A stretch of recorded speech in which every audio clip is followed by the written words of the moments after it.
السلام علیکم، میں سمیع ابراہیم ہوں اور آپ دیکھ رہے ہیں ہمارا یوٹیوب اور فیس بک چینل۔ آج ایک امپورٹنٹ واقعہ ہوا لاہور کے نزدیک، جس نے پاکستان میں دوبارہ ایک طرح سے ایک آپ اسے الرٹ سمجھ سکتے ہیں، میں اسے خوف تو نہیں کہوں گا لیکن لوگ الرٹ ہو گئے ہیں اور ہمارے اداروں کو بھی ڈیفینیٹلی وہ بھی الرٹ ہو گئے ہیں کہ یہ کیا ہوا ہے۔ واقعہ یہ ہوا ہے کہ اورنج لائن جو ٹرین سروس بنائی گئی لاہور میں شہباز شریف صاحب کے زمانے میں، ان کا ٹھوکر نیاز بیگ ٹرمنل جو ہے اس پہ ایک ڈرون جو ہے وہ گر گیا آ کے، اور خاصا بڑا ڈرون تھا، 10 ایک فٹ کا کم از کم، اور اس کو یعنی ان مین وہیکل جس کو ریموٹ سے اڑایا جا رہا ہوگا، فوری طور پر وہاں پر اطلاع دی گئی پولیس کو، پولیس پہنچی تو انہوں نے جب اس کو دیکھا تو پتہ چلا کہ اس کے اندر کیمرے فٹ ہیں اور اس کے اندر بیٹریاں وغیرہ پورا آپریشنل کیمراز تھے۔ تو فوری طور پر بام ڈسپوزل اسکواڈ کو بھی بلایا گیا کہ کہیں اس میں کوئی ویپن نہ ہو یا کوئی بارود نہ ہو، کیونکہ اب آج کل جو ڈرونز ہیں وہ سپریز کے لیے بھی استعمال کیے جا رہے ہیں، آگ بجھانے کے لیے بھی استعمال کیے جا رہے ہیں اور میزائل مارنے کے لیے بھی استعمال کیے جا رہے ہیں۔ اگرچہ وہ میزائل سے مارنے کی ٹیکنالوجی سوفسٹیکیٹڈ میزائلوں کی تو بہت کم ممالک کے پاس ہے، جن میں امریکہ سب سے آگے ہے، لیکن ایسے ڈرونز موجود ہیں جو ہو سکتا ہے کہ بالکل بہت ہائی پریسیجن کے ساتھ تو اٹیک نہ کر سکیں لیکن وہ ایکسپلوسیو ضرور تھرو کر سکتے ہیں۔ تو پولیس نے جو ابھی تک میری اطلاع ہے اس کو دیکھا تو اس میں ایکسپلوسیو نہیں تھے، لیکن اس کی اب تحقیقات شروع کر دی گئی ہیں کہ یہ کہاں سے آیا یہ ڈرون۔ میں آپ کو یاد دلا دوں کہ کچھ عرصہ پہلے، سال ڈیڑھ پہلے بھی ایک ڈرون آیا تھا اس طریقے سے، ایک میزائل، اور وہ گرا تھا کہ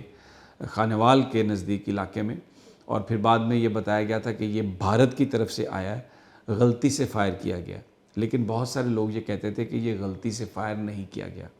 یہ انہوں نے ٹیسٹ کیا ہماری کیپیبلٹی کو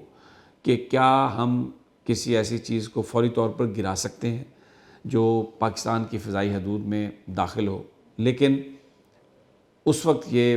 ہماری ایئر فورس کی جانب سے یہ کہا گیا تھا کہ سارا ایریا کور ہے اور ہم کسی بھی فورن آبجیکٹ کو گرا سکتے ہیں، لیکن بہرحال یہ جو ڈرون ہے اس کو گرایا نہیں گیا تھا، یہ خود سے آ کے ایک جگہ پہ جب اس کا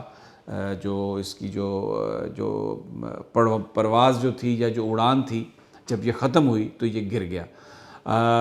اس میں کوئی ہتھیار نہیں تھا، لیکن وہ جو میزائل تھا وہ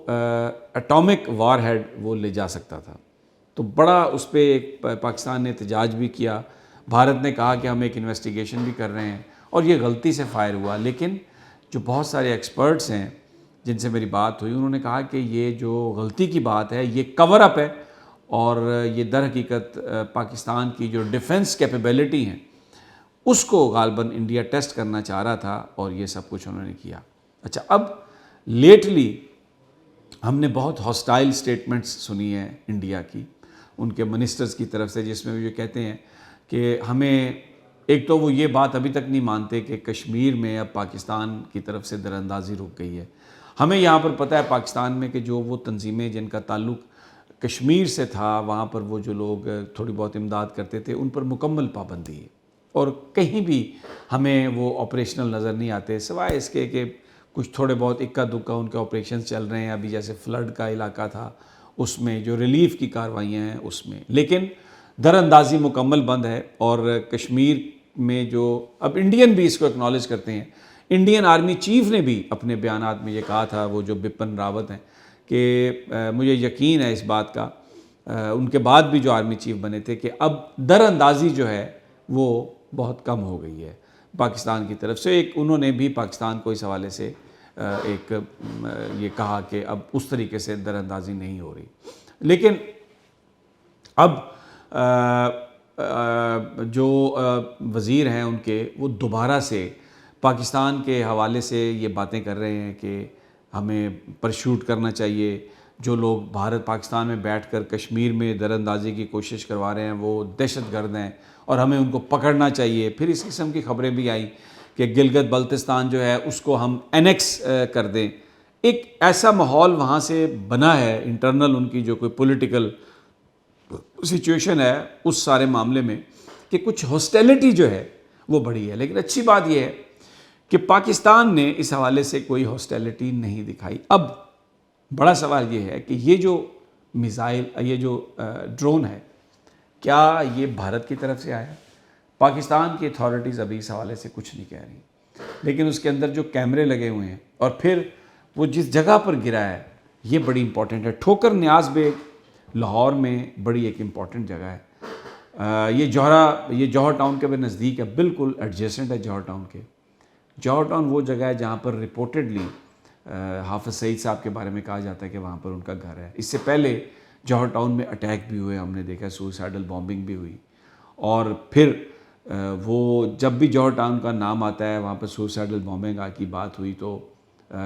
وہ انہوں نے ذکر کیا کہ جی حافظ سعید صاحب یہاں پہ رہتے ہیں اور ان کا گھر زیادہ دور نہیں، تو وہ ایک طریقے سے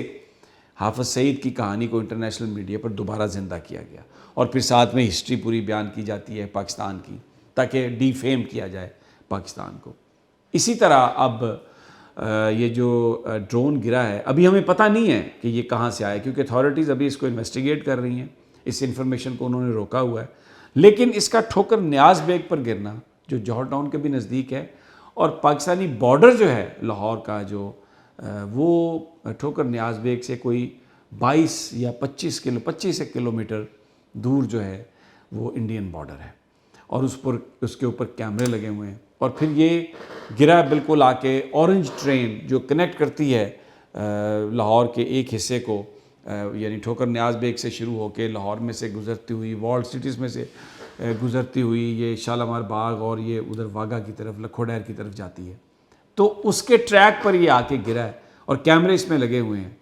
تو کس چیز کی یہ سرویلنس کر رہا تھا، کس چیز کی یہ پکچرز بنا رہا تھا؟ کیا یہ اورنج ٹرین کو دیکھ رہا تھا؟ کیا یہ جوہر ٹاؤن کے ارد گرد جو ہے وہ اس نے کی سارٹی وہاں پر فلائنگ کی؟ اور پھر ابھی یہ بھی نہیں پتہ کہ یہ کسی میل فنکشن کی وجہ سے گرا ہے یا پاکستانی اتھارٹیز نے اس کو ٹیک اوور کر لیا ٹیکنیکلی اس کے سافٹ ویئر کو، اور انہوں نے وہاں پر اسے لینڈ کروایا۔ لیکن ایک الارم ضرور ہو گیا ہے جو اس وقت پاکستان اور بھارت کے بیچ جو ایک چل رہی ہے معاملہ، جس طرح سے چل رہا ہے، جس طرح سے بیانات آ رہے ہیں کہ یہ کہیں دوبارہ اس طرف تو نہیں جا رہا۔ اتھارٹیز نے ابھی بھی اس کے حوالے سے آفیشیلی کچھ نہیں کہا کہ یہ کہاں سے آیا، اس کا کیا پرپز ہو سکتا ہے۔ ابھی صرف یہ بات کلیئر ہوئی ہے کہ اس میں کوئی ایکسپلوسیو نہیں تھا، اس میں کوئی مادہ آتش گیر نہیں تھا، کوئی اسلحہ نہیں تھا، یعنی کہیں پر کوئی بام وغیرہ نہیں پھینک سکتا تھا، کوئی بام نہیں تھا، صرف کیمرے تھے جس سے یہ صرف فوٹیج بنا رہا تھا۔ کس چیز کی فوٹیج بنا رہا تھا، کیوں بنا رہا تھا، کس کے لیے بنا رہا تھا، یہ وہ سوالات ہیں جن کے جواب اتھارٹیز دے سکتی ہیں۔ اگلی ویڈیو تک مجھے اجازت دیجیے، اللہ نگہبان۔